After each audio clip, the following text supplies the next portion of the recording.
जी हमारे साथ मौजूद हैं याया हुसैनी, स्पोर्ट्स एनालिस्ट हैं, सीनियर हैं, हमारे शो का हिस्सा रहते हैं। अस्सलाम वालेकुम, उनसे बात करते हैं और देखते हैं कि जी क्या हालात है। अस्सलाम वालेकुम याया, thank you so much for joining us. भाई ये बताएं कि क्या शानदार परफॉर्मेंस रही है साउथ अफ्रीका के अगेंस्ट पाकिस्तान टीम की, क्या कहेंगे? क्या रहा आपका तज्जिया इस मैच को देख के?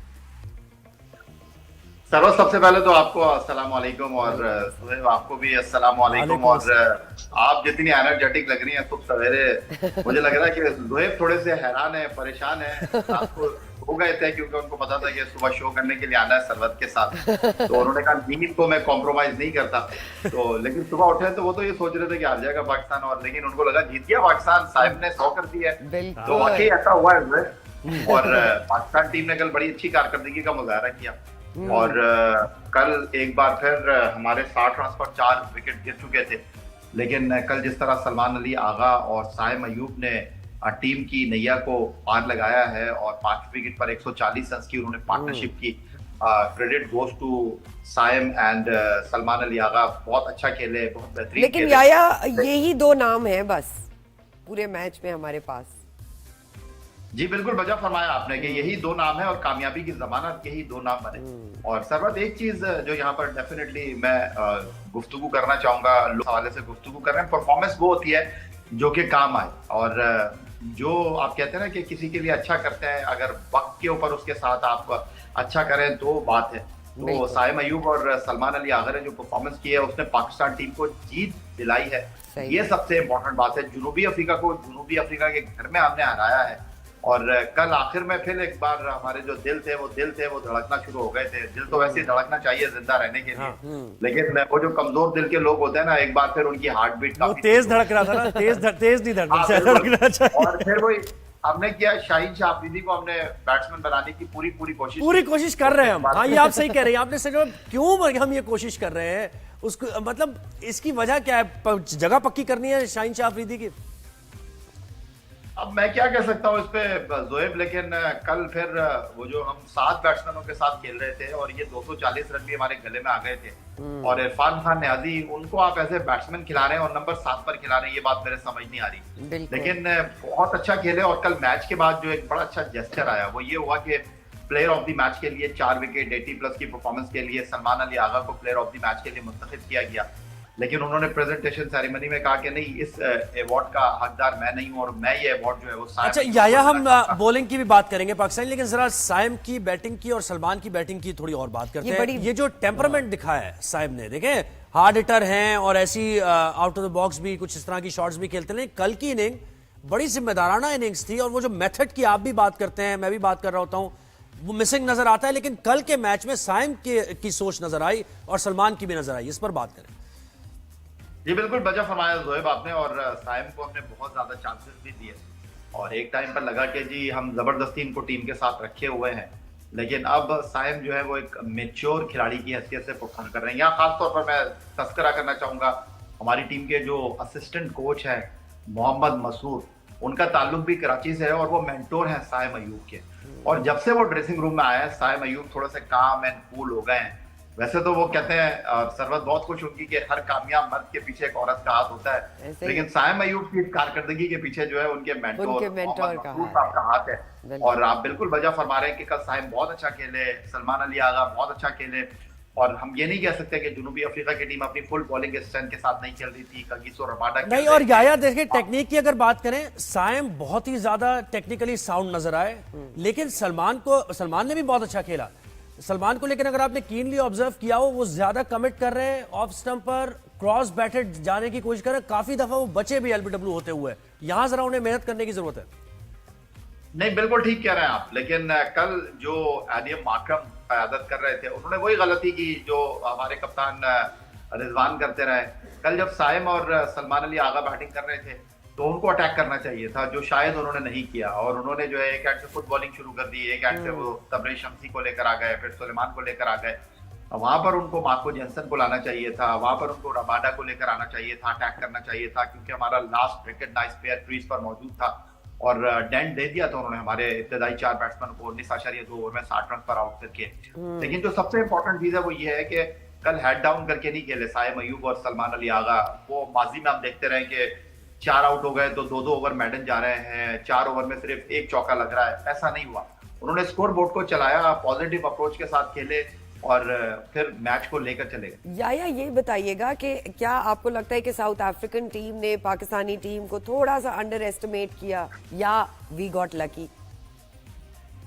नहीं, सरवत कल जनूबी अफ्रीका का स्टार्ट भी अच्छा था और ऑलमोस्ट 70 वो कर गए थे पहले 10 ओवर में, लेकिन अचानक जो है वो सलमान अली आगा जो है उन पर कहर बन के टूटे और 1-2 नहीं, अचानक उन्होंने 4 विकेटें हासिल की। सही बात। और उनकी जो बैटिंग की जो मिडल ऑर्डर था उसको उन्होंने डिस्ट्रॉय किया।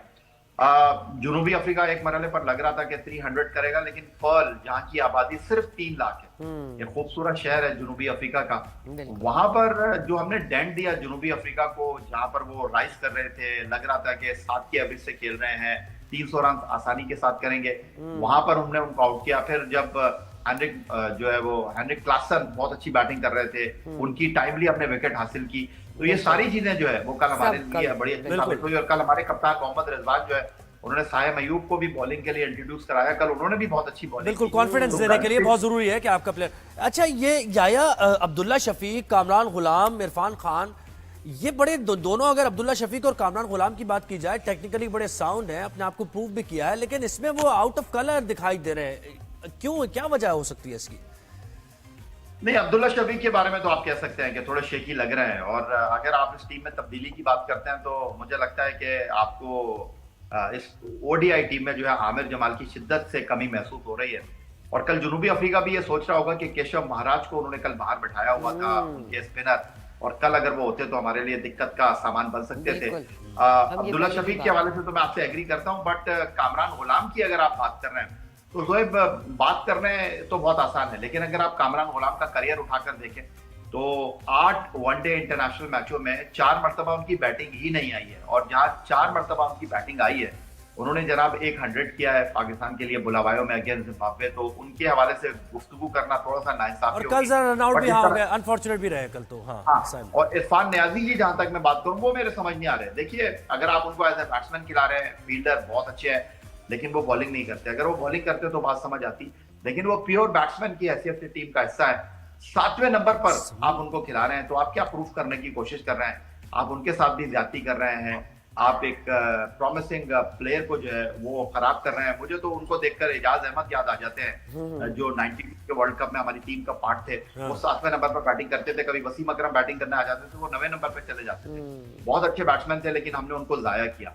तो इरफान नियाजी के बारे में भी आपको सोचना पड़ेगा कि आपने उनको एज ए बैट्समैन खिलाना है तो 6 पे खिलाए, अदरवाइज फिर उनको 7वें नंबर पे खिलाने की तुक समझ आ रही है। कोई समझ नहीं आती। या बॉलिंग पे थोड़ी बात करेंगे, क्या लाइनअप रहा? Was that a smart lineup? किसकी ज्यादा अच्छी परफॉर्मेंस थी? कोई आगे पीछे होना चाहिए था? क्या कहेंगे?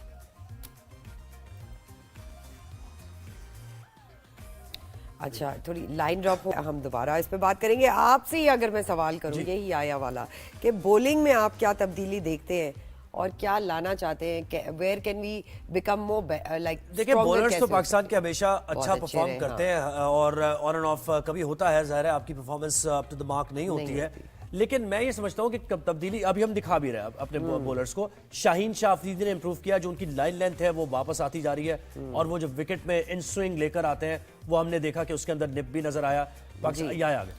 या हम आपसे दोबारा से यही सवाल करेंगे कि बॉलिंग की लाइनअप में बॉलिंग के तौर पे आप क्या कहेंगे? क्या बेहतर रही चीजें, क्या चीजें हमें दोबारा उन पे काम करना चाहिए?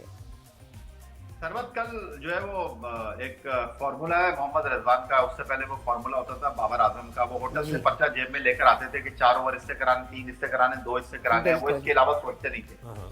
कल रिजवान ने भी जो है थोड़ा सा आउट ऑफ द बॉक्स जाके काम किया। उन्होंने कल जो उनके प्रीमियर बॉलर हैं उनसे उन्होंने पूरे ओवर नहीं करवाए। उन्होंने कल वक्त के साथ चलने की कोशिश की। साइम अयूब से उन्होंने बॉलिंग कराई, सलमान आगा से उन्होंने बॉलिंग कराई, अबरार जो एज ए स्पेशलिस्ट स्पिनर खेल रहे थे उनको उन्होंने पिच को देखते हुए जो है ज्यादा बॉलिंग दी, और इसी वजह से जनूबी अफ्रीका जो एक टाइम पर आपको लग रहा था कि 300 को टच करेगा, वो 250 भी नहीं कर पाया। तो कल कप्तानी अच्छी की मोहम्मद रिजवान ने, और उन्होंने वक्त की नब्ज को पढ़ते हुए डिसीजन लिए जो हमारे लिए कारगर साबित हुए। अदरवाइज अगर वो अपने प्रीमियर बॉलर्स की तरफ ही जाते हैं कि जी आखिरी ओवर तो मैंने 5 बॉलर से ही करवाना है, आरिफ रोक से बॉल डलवानी है, तो मुश्किल हो सकती। मुश्किलों से बिल्कुल, बहुत याया शुक्रिया हुसैन। याया, आपने हमें वक्त दिया और सही है। रिजवान ने कंडीशंस को देखते हुए एक बर वक्त बॉलिंग चेंजेस की और जिसकी वजह से पाकिस्तान Smart ने decision। रिस्ट्रिक्ट भी किया बिल्कुल। साउथ अफ्रीका को।